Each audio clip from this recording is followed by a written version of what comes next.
It was just after midnight when Daniel's phone rang. The sound startled him awake. He rubbed his eyes, confused. His phone glowed on the nightstand. Unknown number. Daniel almost ignored it. No one good ever called after midnight. But something was strange. The ringtone didn't sound normal.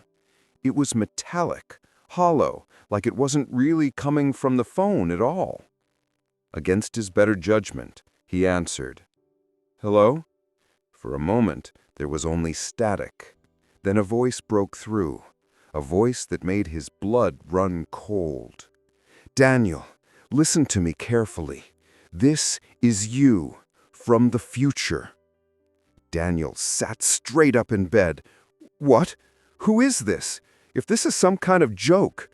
The voice interrupted. "No time, no explanation. Just listen. Tomorrow morning, do not leave your apartment. If you do, you won't survive." The line went dead. Daniel sat frozen, staring at his phone. His reflection in the dark window stared back at him, pale and shaking. Morning came too quickly. Daniel tried to shake off the memory. It had to be a dream. He made coffee, trying to convince himself, but his hands wouldn't stop trembling. By 8:45, he was dressed for work. He grabbed his keys, walked to the door, and stopped. The warning echoed in his mind. "Don't leave your apartment." He laughed nervously to himself. "What am I doing? It's just a prank call." But when his hand touched the doorknob, his chest tightened. At 9:15, he was still pacing in the living room. He couldn't explain it, but something deep inside told him to stay. Then it happened. The sound of metal crushing filled the street. Daniel ran to the window, just in time to see a delivery truck slam into the bus stop. Glass and twisted metal scattered across the pavement. His heart nearly stopped. That was his bus stop, the very place he always stood at this hour. He sank into a chair, his body trembling. The call had been real. That night, the phone rang again, the same metallic tone. Daniel's hands shook as he answered. "Hello?" The voice was there, urgent but calmer this time. "It's me again. You listened. Good. But it's not over. Tomorrow at 6 p.m., don't open the door to anyone, no matter who it is." Daniel swallowed hard. "Why should I believe you? If you're really me, prove it." The voice hesitated. Then it spoke a name only his late mother had used for him when he was a child. Daniel dropped the phone. Tears filled his eyes. It was real. It really was him. The next day crawled by. Every sound outside his apartment made him jump. By 5:50, he had locked every door and turned off every light. He sat in silence, waiting. At 6:11, the knock came. "Daniel, it's Anna. My keys are stuck. Can you help me?" His stomach dropped. Anna was his neighbor. He had seen her dozens of times. She was kind, friendly. But the warning echoed in his head. The knock came again, harder this time. "Daniel, please, just open the door." Daniel pressed his forehead against the wood.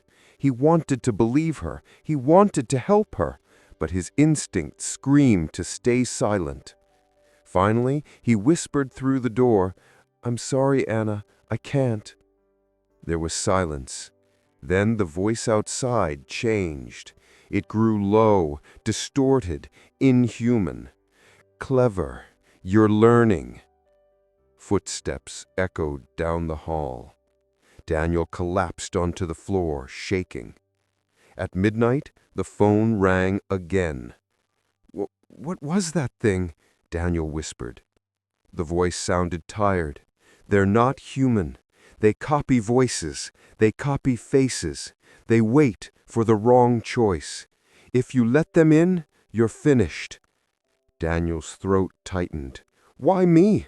Why warn me?" The voice broke. "Because I didn't listen the first time. I was tricked. I died. But I found a way to call back. Every choice you make now changes everything." Daniel swallowed hard. "Do I survive?" The voice trembled. "You survive, but not the same." The line went dead. The next evening, just before sunset, another knock came. Daniel froze. His body told him not to answer, but this time doubt gnawed at him. What if it really was Anna? What if she truly needed help?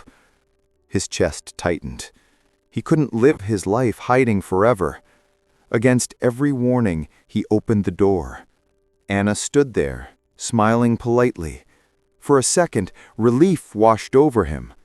But then her smile twisted. Her eyes turned black. Her body shimmered like smoke. Her voice dropped into a deep, unnatural growl.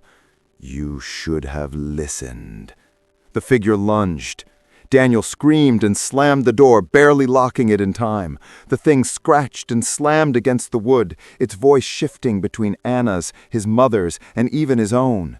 "Daniel, open the door! It's safe! Please!" He pressed his back against the door, shaking violently. The phone rang again. He grabbed it. "Daniel," his future self shouted, "I warned you! They know you now! They won't stop!" Daniel shouted back, "Then tell me how to beat them!" Static filled the line. Then the voice whispered, "They feed on fear. That's how they get stronger. If you want to survive, you must face them. Show them you are not afraid." The pounding grew louder. The doorframe cracked. Daniel knew he had no choice. He unlocked the door and stepped back. The creature burst in, tall and shadowy, its face shifting through every person Daniel knew. It hissed, "You cannot escape us." Daniel's chest rose and fell. He wanted to collapse, but instead he stood tall. "No," he said firmly. His voice shook, but he kept going. "I am not afraid of you." The creature snarled. It stepped closer. Its shadowy hand reached out. But as it touched him, Daniel stood his ground. The thing froze. Its body rippled like smoke in the wind. Then, with a scream, it dissolved into nothing. Silence. The phone rang one final time. Daniel answered, breathing hard. "Is it over?" His own voice replied, softer now. "Yes, you did it. You broke the cycle. They can't touch you anymore." Daniel closed his eyes, tears running down his cheeks. "Then this is the last call?" "Yes," the voice whispered.